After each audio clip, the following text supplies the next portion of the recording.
There are still people coming in, so I'm not sure if we should wait another couple of minutes, or if you guys are like, nah, screw them. Wow. This is cool. So, I know there's some familiar faces in the crowd, and I've definitely seen some of you before. So some of you may have been to a few of my talks before, which is so wonderful. You might have noticed that I tend to say the odd bad word occasionally, right? This year at PAX have partnered with Generosity, who are a 100% volunteer-organized charity organization. 100% volunteer means that they give absolutely every single dollar that they take to the charity that they're supporting. This year, they're supporting the Black Dog Institute, which do all sorts of wonderful initiatives and programs and support for mental health initiatives. So what I thought I would do is, today we have this wonderful swear jar on stage, and I thought I could monetize my bad habit for the interest of charity. So each time I say a bad word, I'm going to put one of these coins into this, and that's going to represent something. How much is one of these going to be worth, though? That's the thing that we can't figure out. Any suggestions? What's a swear word worth? 20 bucks? 20 bucks. 20 bucks? You're a high roller, Mick. It's okay. Let's go 100 bucks. Wow. Whoa. No pressure. Shit, yeah. All right. Well, how about we get into this, I think. Always good to stay on time. So for those who don't know me, my name's Reese Riley. I host a YouTube podcast called Kiwi Talkz, where I speak to mainly game developers about games that they've worked on and their field of expertise. So they could be a designer, they could be an animator, an artist, or a composer. So it's always a joy to speak to them, and I highly recommend that you check it out, because you'll learn a lot of things about some of your favorite games, but also you learn about one of the important elements of game development that doesn't really get talked about, and that's the human element. These game developers work tirelessly to bring you joy, and they sacrifice a lot, so I think it's always good to acknowledge that and give importance to them. So, yeah. Now, it's a huge privilege to be here. Obviously, one of the big things is we are celebrating 10 years of PAX Australia. Woo! Yeah!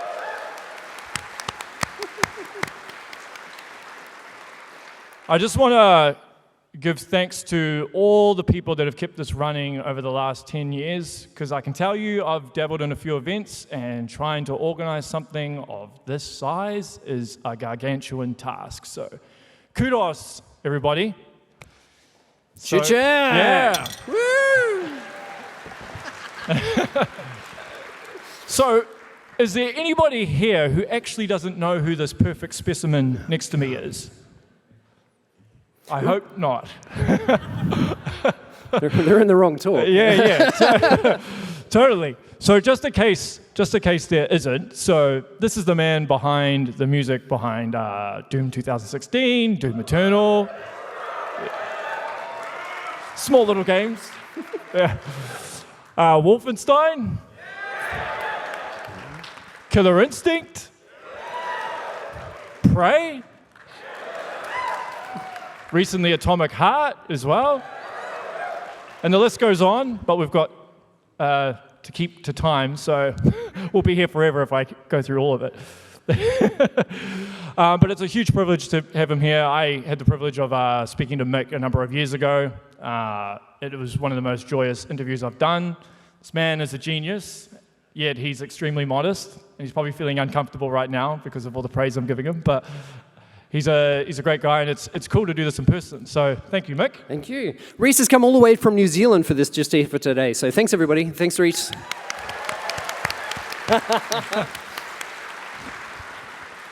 So we're going to cover, as much as we can about a range of topics, but I thought the first place to start would be the overall evolution of video game music, because it's changed quite dramatically from the old school days where composers, sometimes they were using code to compose. They had to work within tight, rigid constraints, as opposed to these days where composers, basically, the only limitation is their imagination.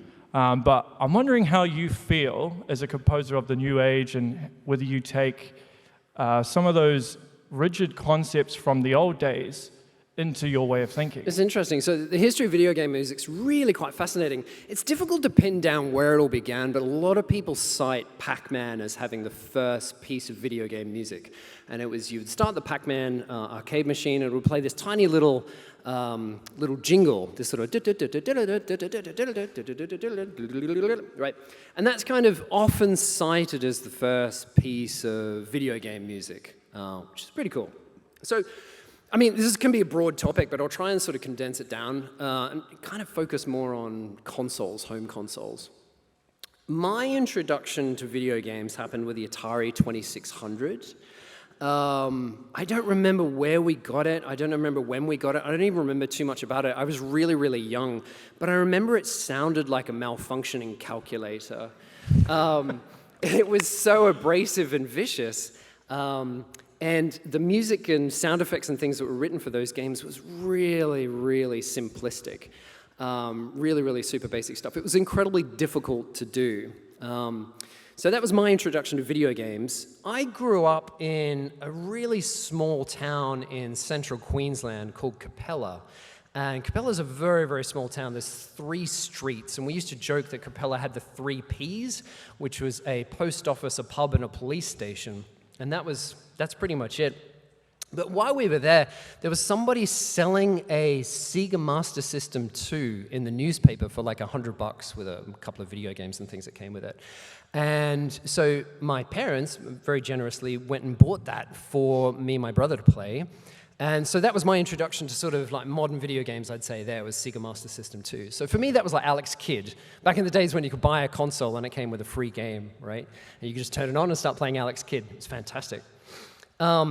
Musically, again, though, writing music for Sega Master System 2 and things was incredibly difficult. The music was essentially hard-coded using lines of code. It was incredibly difficult. I don't fully understand how they did it, and going back and listening to some of that stuff now, I'm sort of completely blown away at what they were able to pull off. A few years later, there was another person in a trading post or whatever it was selling a Super Nintendo with a bunch of games, and my parents went and bought that one for my brother and to play with, and we've got a bit of an upgrade. And I was blown away by Donkey Kong Country and some of the games that we were playing there. And it's fascinating for me looking back at that period there. The Rareware folks were absolutely killing it. You know, from this barn in the middle of the UK somewhere, they were making some of the best games. And over a period of like 6 years, they made some of the best 2D platformers, so I'm talking Donkey Kong Country. They made some of the best 3D platformers, so Banjo-Kazooie. They made one of the best first-person shooters, GoldenEye. And they made a pretty cool racing game with Diddy Kong Racing, right? They were doing so many amazing things. There was a group of composers there that were working on the music, and they were really pushing the boundaries as to what was possible on the very limited hardware that was available on the Super Nintendo. Incredibly difficult for them to do, but I'm talking Dave Wise and Robin Beanland and Graham Norgate and Grant Kirkhope, and am I forgetting someone? I might be. You've interviewed all of them pretty much. I have. Yeah. I've had the privilege of interviewing all of them. Yeah. So they're great guys. Underrated. They don't get enough praise, I don't think. So that, for me, that period, I guess, would really form that sort of period in my life where I really started paying attention to video game music. And I remember just sitting there and playing these games and just disappearing into a completely different world with what they were able to create. So for me, that was completely just mind-blowing. At that same time, in the town that we were living, the pub there had an arcade machine. They had 2 arcade machines, actually. One was a Shinobi machine, and then they got a Killer Instinct machine. And that was my introduction to Killer Instinct. Now, my introduction to Killer Instinct was me hiding out in the pub and trying to figure out this whole insert coin thing and how to get around that. And of course, I couldn't. I just sit there sort of pretending to back the buttons. Sometimes I'd find $1 or 50 cents or 20 cents, I can't even remember what it was, and I'd start playing, and then like one of the older kids would come over and put another $1 or whatever it was in, and then would beat me up in the game. Anyway, that was my Killer Instinct introduction. But the music in that game was mind-blowing. And from my understanding, the Killer Instinct Super Nintendo version was the first computer game that came with a soundtrack album. So when you bought Killer Instinct Super Nintendo, you got Killer Cuts, which was the music from the arcade game just put onto a CD. And I mean, as a kid, that just blew me away. That was like the best thing, that I could, hear the music down on the arcade machine and then go and listen to it at home. So I spent hours listening to that stuff. It really sort of drilled into my head, which is really quite cool. Now, historically, kind of what was happening there at the same time, you had the advent then of what we call Red Book audio, which was where you would have a game that was shipped on like a disc for a PC, and the music was actual audio files, which hadn't really happened before. Previously it was code, but now you could actually have music files, audio files on the disc that would play back in the game. So when you got Command & Conquer, or when you got MechWarrior 2 Mercenaries, or when you got, those games, you could put the CD of the game into a CD player and listen to the music as well, which is just incredible. So I spent hours listening to that stuff. I remember we got a PC. It was my first PC. I can't remember what year it was, but it was the first time I'd played this really horrifically violent game that my parents did not like or approve of, called Doom. And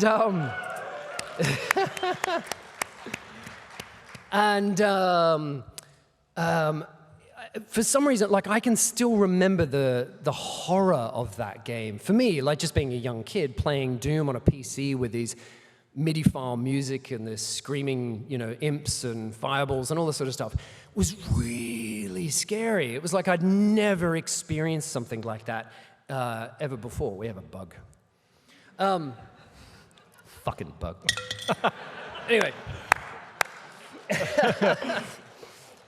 And, but again, like I did with Donkey Kong Country, Doom sucked me into the world, that virtual world. That was just transcendent for me. It put me somewhere else, I'd be playing it and I'd be so into it, and then I'd go to sleep, try to sleep that night, and I'd be dreaming I was in that same world, right? It's really hard to explain, I think, to sort of younger gamers what it's like playing a first-person shooter for the first time in, like, the mid-90s. It was like something else. It was definitely like, this is going to be the future of entertainment right here. So the music in that game, written by Bobby Prince, who is a wonderful man, absolutely dear man, who he's had an incredible life. He was like Signals in Vietnam, and he's a lawyer, and also happens to write some incredible video game music. He did Doom, obviously. He worked on Duke Nukem 3D as well. So amazing musician.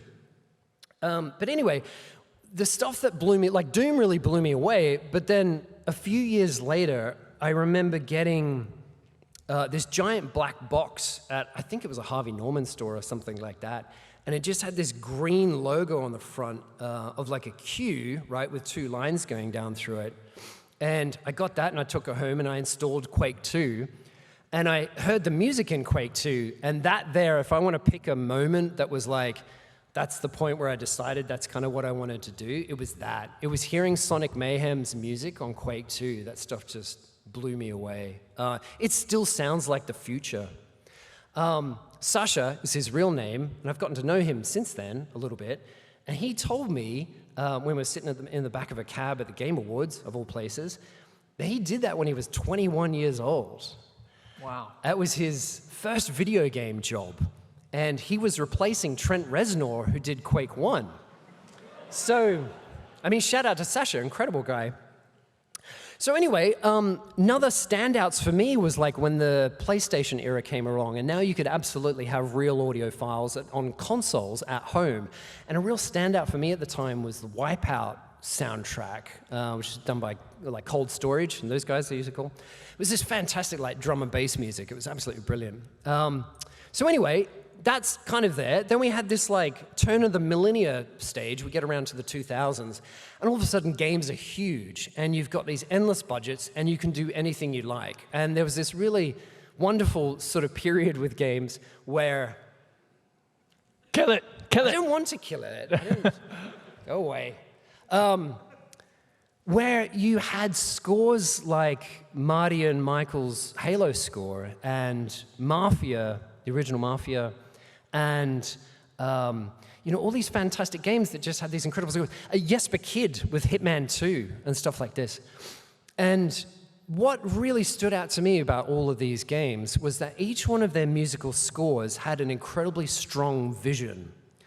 And I started realizing I was into music at that time, and I was really looking back and seeing, well, the music that I really enjoyed as a kid through video games, whether it was Doom or Killer Instinct or Wolfenstein or Quake 2 or Mercenaries and MechWarrior or Command and Conquer and then Wipeout and all this sort of thing, and then onto Halo and then Mafia and then Hitman and all this sort of stuff. Each one of those had an incredibly strong vision behind them. The music just enforced that vision. You can listen to the music out of each one of those games and know instantly which game it's from. So to me, that was a real golden era, that sort of period. Now, fast forward to now, and working in games and music, the world is at your fingertips. You can do anything. You have any amounts of synthesizers and orchestras and heavy metal choirs if you want to do that, or whatever it is. You can do anything you want. But I think there was something really special about the composers who wrote music who were under certain restrictions, specifically technical limitations, and they were forced to come up with something memorable with those limitations. And I think that led to better music. I really think, for me personally, I prefer that music than what we a lot of the sort of stuff that we have today. And so me and my work, all I want to do is bring things back to that period where the music itself has a really strong vision that supports a game with a really strong vision, and the two create this really interesting marriage. And I hope that you can pull songs out of those games and know that that's from Doom, know that that's from Wolfenstein, know that that's from Killer Instinct, know that that's from Prey, know that that's from Need for Speed, etc., etc., etc. So that was a really long answer to your question. That's all right. It's good though, right? Yeah. So, obviously, it's the 10-year anniversary of the reboot of Killer Instinct, so we obviously have to talk a little bit about that. But you've covered Killer Instinct so extensively that I wanted to try and tackle it from another angle. So, obviously, with Killer Instinct, you worked a lot in terms of with vocals, right, and vocalists. Yeah. And I don't think a lot of people realize is when you're working on video game music, when you're not incorporating vocals, you actually have a lot more space to work with, right? In terms of the instruments and making them pop. The minute you add vocals, it becomes a lot harder because particularly like say with a pop track or a hip hop track, the vocals have to take center stage. So how did you approach composing any of the tracks with vocals? Yeah, I remember the developers were quite against the idea of having vocals in the tracks because they wanted to make sure that the sound effects in the game were the thing that stood out the most. And I totally support that. I think that's absolutely number one. Essentially, when you're doing sound for anything, whether it's music or a video game or a movie or anything like that, you kind of have to think about that what you're trying to do is fill a box. And you can kind of imagine this box as the two speakers that you have, either your headphones or you've got speakers that are left and right. You have frequencies that are lower to high. So you've got low frequencies, high frequencies. So you have this box. And the way it works is that you put things in this box, but eventually you run into this situation where there's this thing that you want to fit in there, but you can't fit it in there because something else in there is taking up that space. This is a very legitimate problem. You can't just keep throwing things into the box and expect it to sound good. It's a big, serious problem. So their legitimate concern was that if we want the vocals in the game, as in the characters, screaming and punching and shouting at each other, is taking up this space in the vocal spot in our box, then your music can't be taking up the same space. So thankfully, I had an absolutely incredible audio director that I was working with, Jed, and he encouraged me to continue with the vocal idea, and we just found a way to make it work. We did all sorts of little sneaky tricks that are happening behind the scenes to make it work.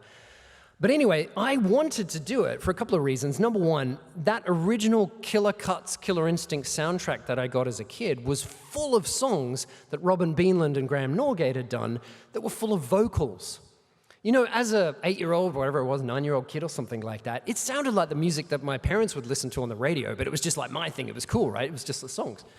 And so I wanted to make sure that when we were rebooting Killer Instinct in 2013, that it played a really strong homage to as much of the original game as possible. And to me, vocals in the music was a really important part of that. That's interesting. Fascinating stuff, right? Yeah. So I remember when I spoke to Graham Norgate, one of the original composers on Killer Instinct. So a lot of people might not know that he did 4 tracks for the game: Fulgore, Glacius, Thunder, and Jejo. But he actually wrote 60 songs for the original game, which never made the cut. And for Thunder's theme alone, he did 12 different iterations. But I'm wondering if you had a similar process or if it was completely different. No, that's wild, actually. That's incredible. So when I got an email one day, it was from Jed, and he said, we're making a fighting game, do you want to do the music? And I was like, I've never done a fighting game before, but I love fighting games. I'd absolutely love to do the project. We talked a little bit about it more, and typically when you're working on a game, they don't tell you what it is immediately. They use code names for it. The NDAs are so tight on that thing, I still couldn't even tell you what the code name for Killer Instinct was at the time, even though it makes no sense anymore. But anyway, we talked about it like it was a code name project. But it's funny because that code name starts to erode really quickly when you actually get into the thick of the project and you start working on it. And you're like, okay, cool, so what's our first delivery? The first delivery is this theme for a character named Jago. And that was the first time I went, oh, this is going to be Killer Instinct, it's cool. I mean, as a Killer Instinct fan, I'd been waiting for like 12, 13 years for them to reboot it. Every year I'd be watching E3 going, oh, is there a new Killer Instinct, blah, blah, blah, blah, blah. And here it was, it just sort of came together, which was absolutely incredible. Now, Microsoft wanted Killer Instinct to be a launch title for the Xbox One. And that comes with an absolute hard deadline. So it's the console is launching on this date. We absolutely need your game to be ready at that point. So the second thing that they were trying to do, which was really ahead of its time then, it's sort of become the norm now, for better or for worse, but at the time it was kind of a new thing. And it was this idea that you don't purchase the entire game at once, right? You can get Jago for free, and then if you want another character, you can buy it separately, or you can pay a little bit more money and get the whole thing. For better or worse, whatever. So that was the first time we were doing that. Now, so it had to be a launch title, and we had to make each character something special. We couldn't just have throwaway characters because there was this possibility that they were going to be purchased as individual things. So anyway, started working on it. Now, we had a few months to begin with to get my feet wet on the project and actually try and figure out what Killer Instinct would sound like. And I've never failed so hard on so many iterations. I just couldn't nail it. It was just really hard. I think it was too close. I was like too close to the project. And just because of like childhood stories and stuff. And I found it really difficult to kind of nail the new vibe. And I remember Jed, the audio director, he said, like, everything you're doing is just like an impression of what a fighting game soundtrack should be. I want you to do something new. I want you to make it badass. And I was like, okay, I think I can do that. And then I started working with that idea in my head of making this just badass music, just make cool music. And that lesson that he taught me then, I've sort of taken forward as well. I think if you pair a really cool game with really cool music, it just works. It really does just work. I think there's something about that. So thanks to Jed for that. So anyway, the truth, though, of the story, this has been talked about a bit, so I feel comfortable saying this, is that we had no money to make the game. Like, it was... the budget was tiny, right? It was really, really, really small. Really, really, it's like probably the smallest budget game I think I've worked on. It was crazy. Wow. For better, for worse, whatever. It is what it is. But everybody on it was incredibly passionate and poured their heart and soul into it, and it became what it became. But anyway, I remember I had Jago down, and I had Glacis down, I had the main theme down, and I had, Sablewolf's theme down, and then we had Thunder's theme coming. And I was like, okay, I really want to put vocals into Thunder's theme, but I just don't have budget to do stuff. Now, to be fair, the team did amazing stuff with Thunder. They took the initiative to go work with the Nez Perce tribe in the US, and they worked very, very closely with representatives of that community to design a really fantastic character that everybody was very happy with and very joyous with, including the language and elements of the music that are incorporated, instruments that are incorporated, all that sort of stuff. But I still needed more vocals. And I thought, well, how can I get vocals on the cheap, right? So I saw the first ever PAX was coming up. Yeah! And I had this thought, like, oh, what if I just take some microphones along and I'll do a talk at PAX and I'll talk a little bit about Killer Instinct. I'll take some microphones along and I'll record the audience doing some shouts and chants. And that's what I did. I didn't ask permission. Ask for forgiveness. Give it permission.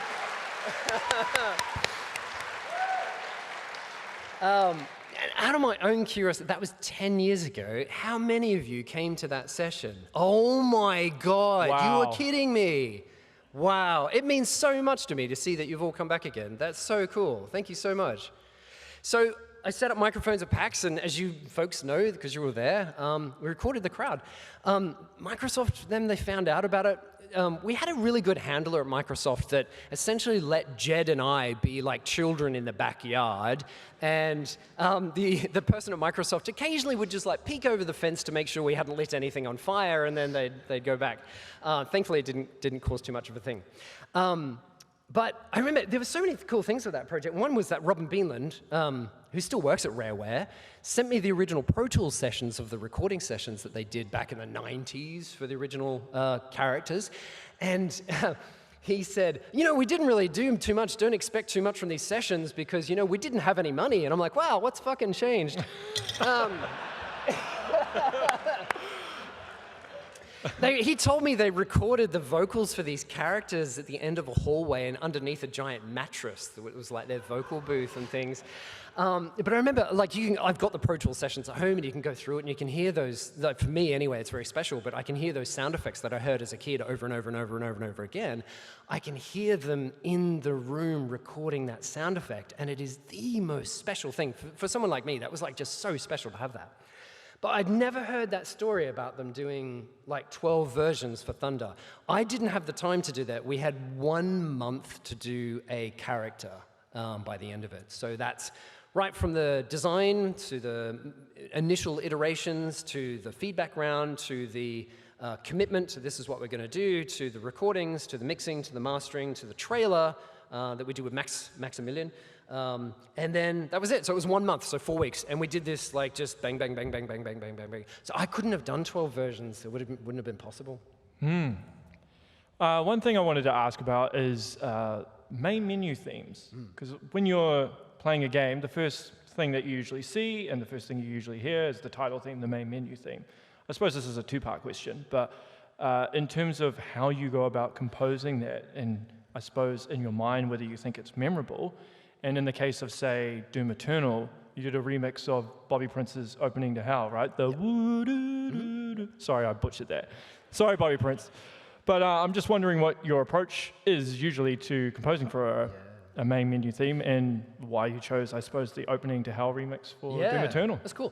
For me, the main menu theme is the most important thing. I get really disappointed when there's this fantastic game that comes out and it's got a real kind of throwaway main menu theme that just sort of sits there in the background. For me, it's a great opportunity to reinforce the vision of the project from the get-go. It's straight away, you can hear it straight away.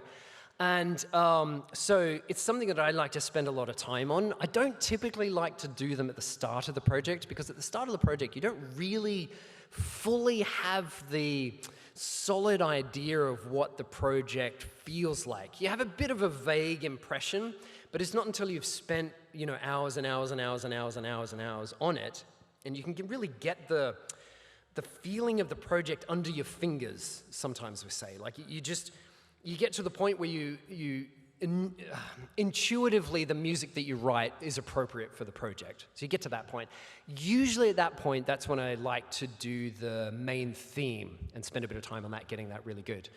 The Doom 2016 one was really tricky because it was being made for a demonstration at I want to say Gamescom. It might have been a QuakeCon or something like that. But anyway, they were showing the game publicly, and people were going to play it, and potentially the people could sit there for quite a while on the main menu screen and, experience Doom for the first time in, 10 years or something, I think, since Doom 3. So quite a long time. So that main theme needed to fit that, so that's why it's 7 minutes long. But anyway, so I don't know where I'm going with this. Where am I going with this? Doom 2, I swear. Yeah. So anyway, Doom Eternal for me was always Doom 2. And there's this funny interview I did when we were talking about the heavy metal choir. And just before they started rolling the interview, they told me what the name of the Doom game was actually going to be. I thought it was going to be like Doom 2 or something like that. And this marketing person says, no, we're going to call it Doom Eternal. And I'm like, okay, yeah, cool, whatever. But you can see my face in the interview. I go to say Doom, and I look over the screen, and I go like, Doom Eternal, like it's some... Anyway, where am I going with this? So, Doom for me was always... Doom Eternal was always Doom 2. And I was constantly on that project trying to get more aspects of Bobby Prince's Doom 2 score into the main... into the game itself. And so the main menu theme was just an attempt to sort of get that in there a lot. I looked at a lot of the different songs on Bobby Prince's original Doom 2 score and decided that one probably would be able to be the most appropriate choice for a main menu theme, which is where that came about. Did you sample that sine wave directly, or did you recreate it from scratch? The whistling? Yeah. Oh, gosh, I can't remember, actually. Good question. I might have actually dug up... So the original score was MIDI files. And so when you get the game, it comes on floppy disk or whatever it did at the time. And then on that, there's no actual music. It's just a series of MIDI files or code or whatever it was that would tell your sound card what to play. So depending on what type of sound card you had, you could have potentially gotten slightly different sounding music. One sound card would have a certain drum kit and an electric guitar sound and a bass sound and synthesizer sounds and whatever, and it would sound one way. And then another sound card would have a different sounding guitar and different sounding drum kits and all this sort of thing. So, I mean, talk about an absolute fucking nightmare. I don't know how that... there's something about that, though, just to get back to that point, that they were working under those restrictions. So Bobby Prince would have known that. He probably would have had several sound cards to test it on. I would imagine. I'm just purely speculating there. But it would have forced him to focus on things like melody and harmony and rhythm and themes and these really, really important musical aspects that I get so disappointed when I don't hear in modern scores. I want to hear a strong melody. I want to hear strong harmony. I want to hear something memorable, something special. So I think because of those technical limitations, he was able to come up with music that was more memorable.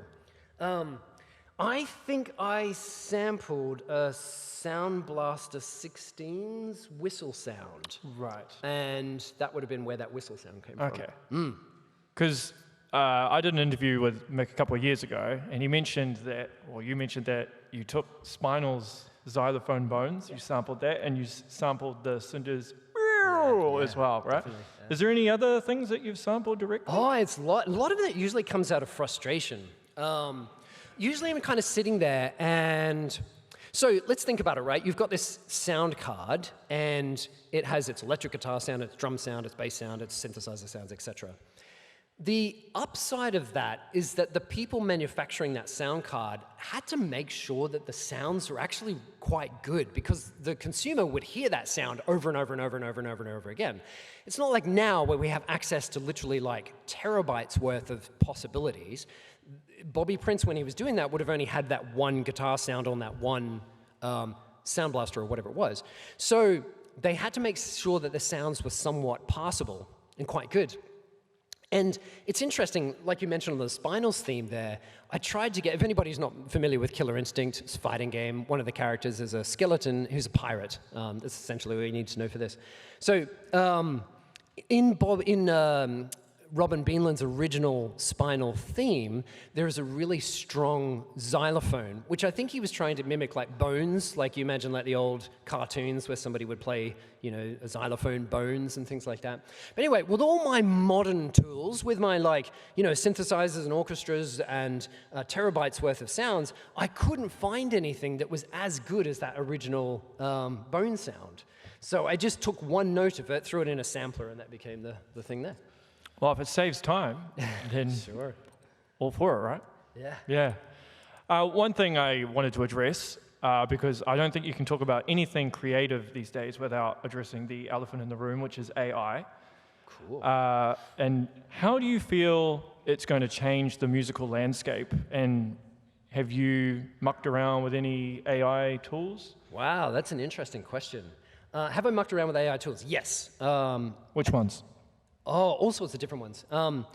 There's lots of stuff that I get to play with that other people don't get to play with. But there's some amazing stuff that I've come across. I've been shown some stuff where you can take a drawing, right? So you can sketch a gun, for example, and then throw it in an AI tool, and it will give you back a fully modeled model ready to go in the game, just from a sketch. So that kind of stuff's pretty simultaneously exciting and scary at the same time, because typically that could be the work of 5 people, maybe. Sometimes one person, sometimes it could be 5 people just to get that done. And this AI can do it. So it's definitely on the horizon. It's fascinating in terms of music. Let's bring it back to that, I guess. Yeah. Because it's an interesting one, right? There's this issue that they have with self-driving cars at the moment, where it's kind of relatively possible to make a self-driving car drive forward, drive backwards, turn left, turn right, brake at a stoplight, etc., right? To make a self-driving car react as good as a human in wet weather at 2 o'clock in the morning on one-way streets in the middle of England or whatever, is really difficult. And you kind of realize that what you need to create isn't a self-driving car. You have to create a completely artificial human to react the same way that a human does. And I know a few people have spoken about this before, but I feel the same way with music. You can get AI tools that will do the equivalent of turning left and turning right and moving forward and moving backwards and stopping when it's meant to stop and all that sort of thing. And anybody could listen to it and go, yep, that sounds like music. But to actually get, you know, a score like Austin Wintory's Journey or Gareth's Wisps, Will of the Wisps. Will of the Wisps, thank you. That requires a human on the other end who's writing that music that is really in touch with their emotions, you know. And that's not something, coming from someone who's been a little bit involved with music for quite a time, that's not something I could ever see a computer doing. A computer will definitely be able to take Austin's score and generate a random variation on that, but to actually create that from the beginning, I don't see AI tools being able to do that in the foreseeable future. I could be eating my words in the future, who knows? However, does that mean that all AI tools are going to die? No. AI tools are very difficult at the moment because the same people that are evangelical about AI tools were pretty much the same people that were evangelical about NFTs, were evangelical about VR, that were evangelical about 3D printing, right? Or whatever. It's the same people that get excited about that stuff. But this definitely feels different. Some of the stuff that I've been playing around with, if you've got an RPG and it's got 2 million lines of dialogue in it, you used to have to go hire a bunch of actors, go through their agents, pay the union, sit in the studio for hours getting them to perform every single line. AI tools can now do that exact same process in minutes. And it's scarily good for a game like an RPG type thing that might have, say, 5 different, dialogue branching options, and every time you interact with a character, that sort of stuff. AI can do that now. AI could do that a year ago, and that sort of thing.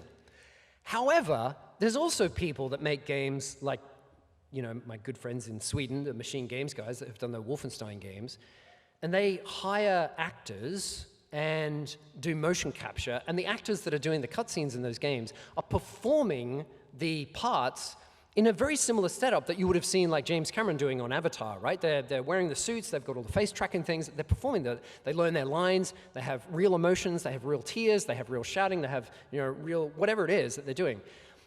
These AI tools cannot do that, right? They definitely cannot do that. Can it write and perform 1 million dialogue tree lines for an RPG? Absolutely. Can it do deep connecting Last of Us type acting? No way. I don't think so. I suppose when we think about composers, the new school, and the way they're coming up, I just wonder if they're going to be more in tune with AI or they're going to adapt to that model as well. I spoke to Gary Scheinman a number of years ago. Who knows Gary Scheinman? Anyone know who Gary Scheinman is? Composer? BioShock, people. BioShock. Yeah. So he composed for BioShock, but he actually teaches at the University of Southern California. And I remember him telling me that a lot of composers coming up these days actually want to be game composers. They don't want to be film composers. So what would you say to composers that are coming up in this day and age? Because if there's more game composers as well, it's going to be more competitive as well. I don't care about the competitive thing. I don't have time for that. But I mean more in terms of how someone can be more distinctive, I suppose. Yeah, for sure. Well, I think you nailed it there, actually, is that being distinctive is the most important thing. It isn't just a service job. So your job isn't just to turn up and be the person that produces the music. You get an order and you make the music and send it off.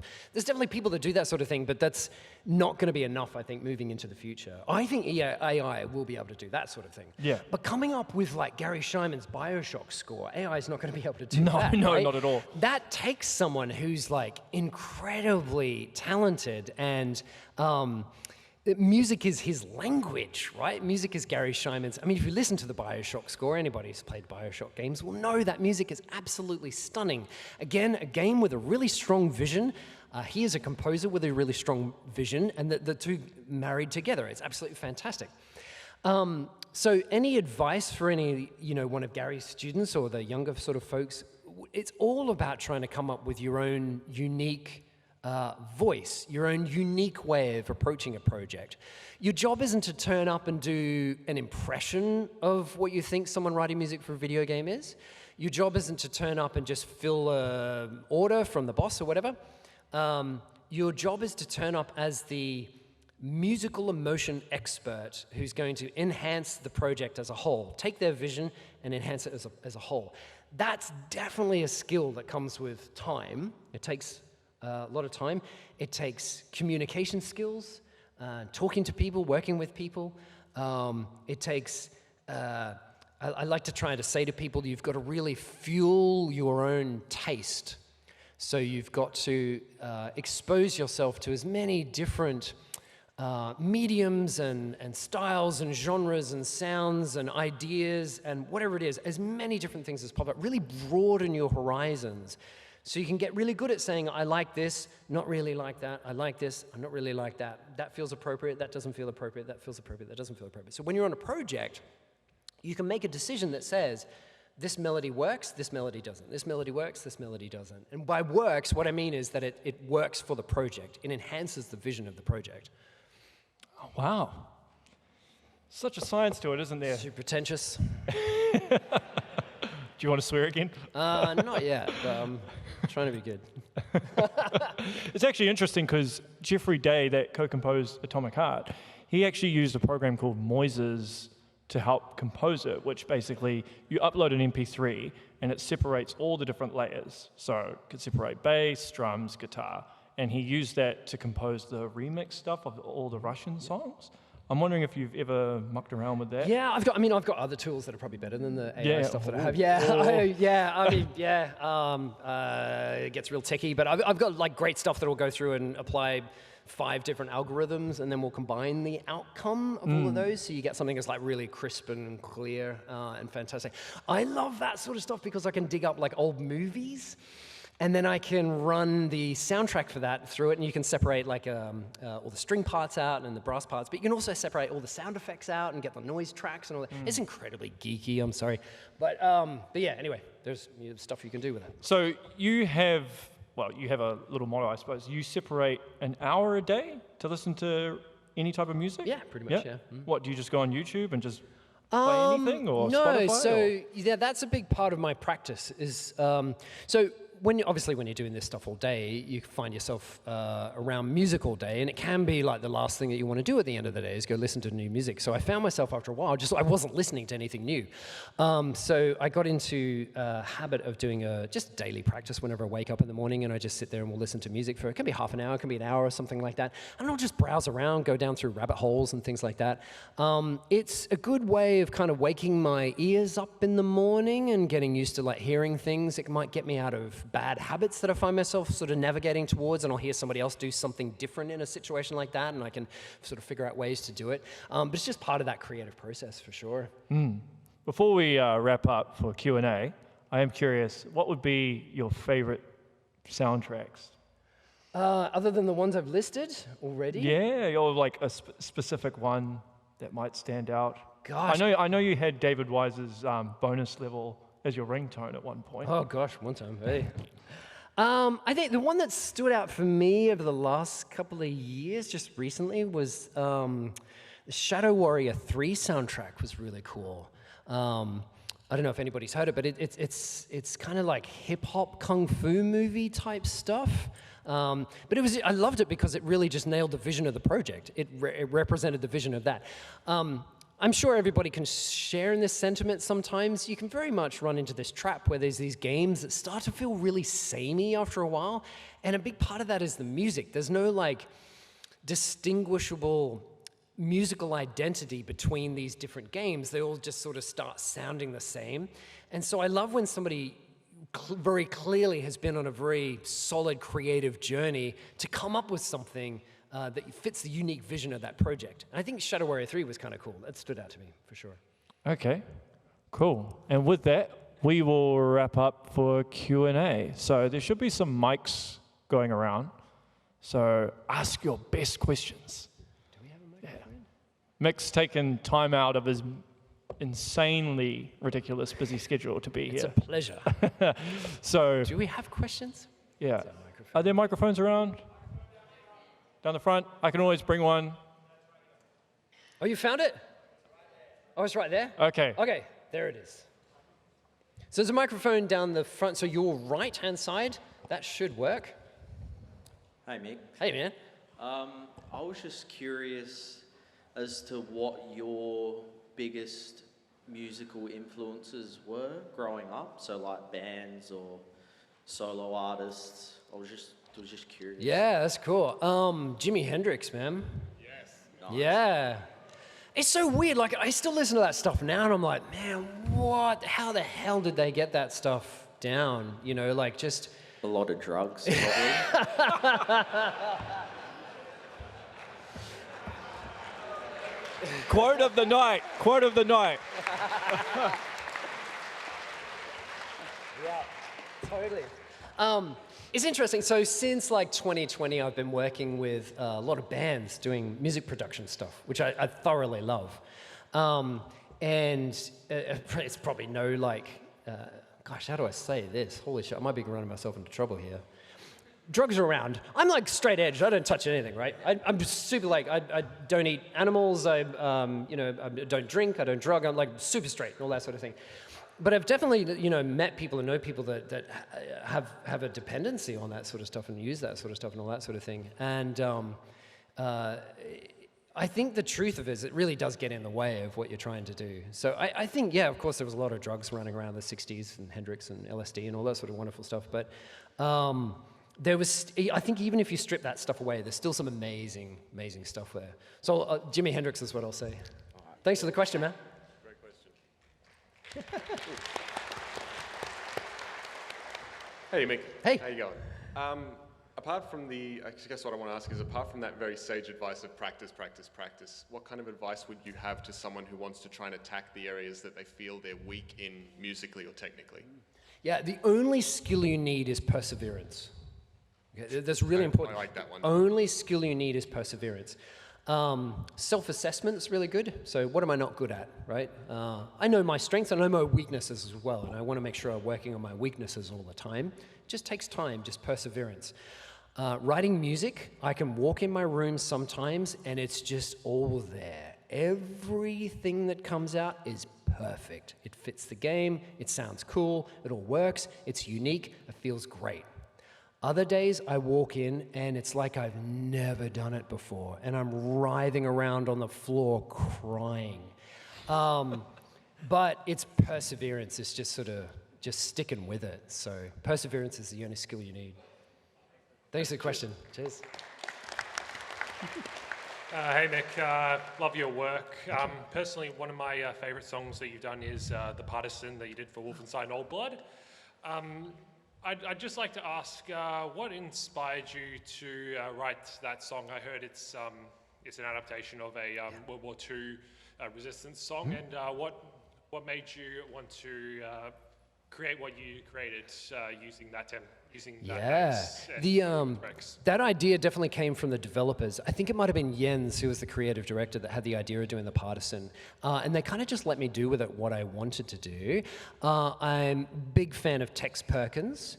And so I reached out to Tex and I said, I'm doing a cover of The Partisan for a video game. Do you want to do it? And I was kind of worried because it's heavy, you know, it sort of gets a bit heavy at some point. And he doesn't really stray into that territory that too much, but he was totally down for it. He really loved, oh gosh, I've drawn a blank. Who did the cover of The Partisan in the 60s? I can hear it in my head, but I don't know, I can't remember. Anyway, he was a big fan of that version. So he loved the song and was totally behind it. I think Tex really brought that into fruition. We recorded that in Melbourne, which was really cool and exciting. But yeah, that was just one of those perfect sort of things that all came together. Yeah. Thank you. Thank you for the question. Hello. Hey, mate. You mentioned earlier that part of your practice routine is listening to music, and I'm assuming that's part of a larger practice routine that also involves instrumental practice. I am curious if you could elaborate a bit more on what that includes and how it influences your composition and composition process. I'm thinking of a particular example. I remembered a GDC talk you mentioned you were lent a 9-string guitar for the first Doom game. I'm imagining like playing around things like that obviously influences the process, and wondering if you could expand on things like that as well. Yeah, a couple of quick things I can say. So always getting some new technology or some new device or something like that can open up new possibilities because it allows you to kind of shed the baggage that you've bought from the last project, and it gives you this new interface that you've got to learn to use. So a 9-string guitar is that, a new synthesizer is that. The 9-string was a bit weird. I ended up giving it to my friend Frederick Thurendendal from Meshuggah. Even he doesn't know what to do with it, so whatever. Another quick thing I can give you for that, I borrowed this tip from Chris Height, who was the audio director on Doom 2016, incredible audio director, and he, with the guys there, would do what he called Weird Wednesdays, where they would just get weird gear and random things and patch it wrong and try to shed all the creative inhibitions that you've got. And just have an hour or two where they just be weird for the sake of being weird, right? So Weird Wednesdays, so I like to do that as well. I think that's really good. You can get really stuck in the rut of things, you know, especially a computer is always the same, it looks the same, it reacts the same, it kind of leads you down a path. And so just trying to just shed that and it doesn't matter, like nobody ever has to hear it, right? Just make music or make sounds like nobody's ever going to hear it, and try and spark that creative juice in your mind there. I hope that helps. Thank you. Thank you. Howdy. Hello. I was just curious of how your mentality has changed from, say, Doom 2016 and then comparison to a project like and X from Three Teeth, the last album you just worked on. Cool. I was also wondering about how some of your techniques have changed between those two projects as well. Yeah, it's interesting. So I jumped into work with Three Teeth, who are an absolutely fantastic industrial band, pretty much straight after Doom Eternal. I wanted to just do some music stuff for a while, so I wanted to work with just friends.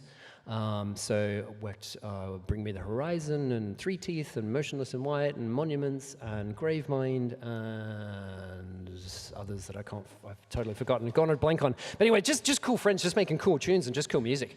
And it was great. Like, video games are fantastic, but the truth of it is that the industry can be very corporate as well, very, very corporate. And when working on a music project where you're just making an album, you just get to, focus on making a really good song. And after spending like 2 years on a pretty stressful project, it was just fun to just like write cool songs and write great stuff like that. Those guys really believe in a meritocracy, so they just, anything goes, everybody has complete freedom. I would have loved to have gone and hung out with them. They rented a house, a Joshua Tree, out in the middle of the desert to write the album, but I was stuck in Brisbane because it was COVID at the time. And yeah, so mentality was just try to make good music. Yeah, I hope that answers your question. It's a good question. Thank you very much. Thank you. I think we have time for one more question. So don't freak out. I mean, I think they usually try to get us out here within half an hour, but I will hang out outside there for as long as it takes to answer each and every question, shake everybody's hand, meet everybody, do whatever you want me to do. So I'll be out there. Anybody who wants to come have a chat, come afterwards. Yeah? Yeah. So lucky last. Lucky last. So, Mick, I had the pleasure of meeting you when you did the Killer Instinct panel 10 years ago, and it was actually a fantastic experience having you play the music on screen to the crowd and everything else. The part where you actually had everyone recording their vocals to essentially be in the game, I went and got the game and tried to find the parts that we had recorded, and I never found any. Oh, they're definitely there. It's Yeah, in they're Thunder's definitely theme. I just wondered, you actually got everyone to do a combo breaker as part of the recording. Did that make it into the game? Oh. And if I actually didn't know parts of it had made it into the game from listening. So my question was going to be, what was the reasons for leaving them out? But obviously that's not correct now. I don't think so. No, I think like when you're recording, you just try and capture as much stuff as you can. Yep. And I remember that when we were doing the combo breaker thing, they hadn't put the counter breakers into the game yet, which also needed a voiceover line. And so I'd imagine that the reason it wasn't included was probably because we had one recording of a combo breaker, but not the alternative for the counter breaker. So we didn't want that discrepancy of the two differences there. I've got a video up somewhere, it might be hiding on my Instagram page somewhere, where it actually shows the stems where the Thunder chant is, the recording from PAX, and it in-game. So you can definitely see it there. It's Nice. for sure it's there. Well, Yeah. if I'm lucky last, can we finish this on a combo breaker? Oh, I'm not going to do that, no. Okay. I'll tell you what. I'll do that instead. There you are. Cool. Thanks so much, everyone, for Shit. coming out tonight. That's $1,000 for generosity, Yeah. everybody.